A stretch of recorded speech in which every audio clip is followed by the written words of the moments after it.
Hutan, tempat misteri dan keajaiban menyatu. Di antara pepohonan raksasa dan kabut yang menyelimuti, terdapat kisah-kisah yang belum terungkap. Beberapa percaya bahwa legenda hanyalah cerita untuk menakuti anak-anak. Tetapi bagi mereka yang berani melangkah lebih dalam, kenyataan bisa jauh lebih menakutkan. Inilah kisah tentang 3 sahabat yang menemukan lebih dari yang mereka harapkan di dalam hutan terlarang.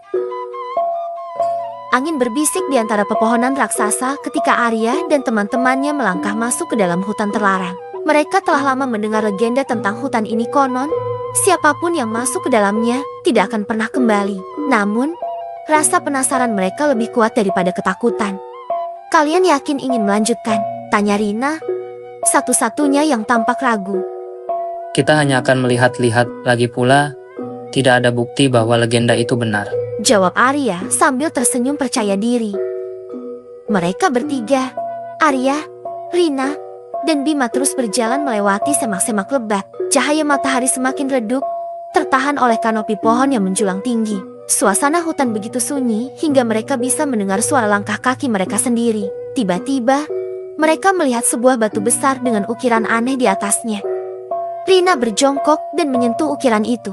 Saat itu juga, tanah di bawah mereka bergetar dan kabut tebal muncul entah dari mana. Apa yang terjadi? Teriak Bima panik. Dari balik kabut, muncul sosok pria tua dengan jubah berwarna hijau. Matanya tajam, penuh wibawa. Kalian telah membangunkan penjaga hutan ini. Suaranya menggema. Arya menelan ludah. kami tidak bermaksud mengganggu, hanya ingin menjelajah. Orang tua itu menghela napas. Hutan ini bukan untuk sembarang orang. Namun, jika kalian ingin selamat, kalian harus menyelesaikan ujian. Ujian? Ujian apa? Tanya Rina dengan suara gemetar. Kalian harus menemukan bunga cahaya sebelum matahari terbenam. Jika gagal, kalian akan terjebak di sini selamanya. Mereka saling berpandangan dengan ketakutan. Tak ada pilihan lain. Mereka harus menemukan bunga itu. Dengan tergesa-gesa, mereka menyusuri hutan yang kini tampak lebih asing dan berbahaya. Dahan-dahan bergerak sendiri, suara-suara aneh berbisik di telinga mereka, dan bayangan hitam berkeliaran di kejauhan.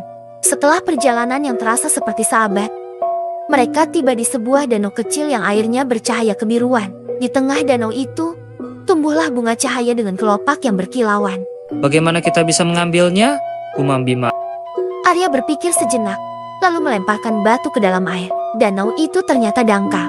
Dengan hati-hati, ia melangkah ke tengah dan mencabut bunga tersebut. Begitu bunga itu berada di tangan mereka, cahaya terang menyelimuti hutan.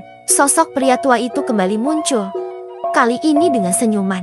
Kalian telah lulus ujian, hutan ini telah menerima kalian. Sekarang pergilah, dan jangan pernah kembali. Dalam sekejap, mereka kembali berada di tepi hutan, tempat awal mereka memulai petualangan. Tidak ada kabut, tidak ada penjaga hutan, hanya desir angin dan sinar matahari yang kembali bersinar terang.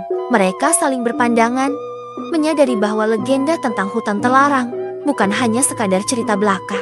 Kita baru saja mengalami sesuatu yang luar biasa, kata Arya dengan napas masih tersengal. Mereka berjalan pulang dengan perasaan campur aduk antara kagum, takut, dan penuh rasa syukur karena masih hidup. Hutan itu mungkin terlarang, tetapi mereka akan selalu mengingatnya sebagai petualangan yang mengubah hidup mereka selamanya. Saat mereka kembali ke desa, mereka menceritakan pengalaman mereka kepada orang-orang. Namun, tak seorang pun percaya. Bahkan, beberapa orang menertawakan mereka, menganggap cerita itu sebagai imajinasi belaka.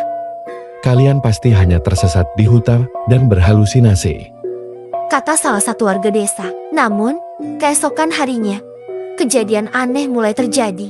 Tiba-tiba, di tengah alun-alun desa, muncul bunga yang sangat mirip dengan bunga cahaya. Kelopaknya berkilauan seperti berlian dan memancarkan cahaya lembut saat malam tiba. Orang-orang terheran-heran. Apakah ini pertanda dari hutan? Bisik mereka satu sama lain. Arya, Rina, dan Bima saling berpandangan. Mereka tahu bahwa petualangan mereka belum benar-benar berakhir. Masih banyak misteri di dalam hutan yang menunggu untuk diungkap. Suatu saat nanti, kita harus kembali, bisik Arya. Matanya berkilauan penuh semangat. Namun, mereka sadar bahwa kali ini, mereka harus lebih siap. Petualangan mereka baru saja dimulai. Misteri hutan tetap terjaga. Legenda terus hidup di antara desiran angin dan cahaya rembulan. Bagi sebagian orang, itu hanya mitos, Tetapi bagi mereka yang telah merasakan sendiri, keajaiban itu nyata. Di dunia ini, ada tempat-tempat yang menyimpan rahasia yang hanya akan terbuka bagi mereka yang cukup berani. Dan bagi Arya, Lina, dan Bima, dunia baru telah terbuka, sebuah perjalanan yang tidak hanya menguji keberanian, tetapi juga mengubah cara mereka melihat kehidupan selamanya.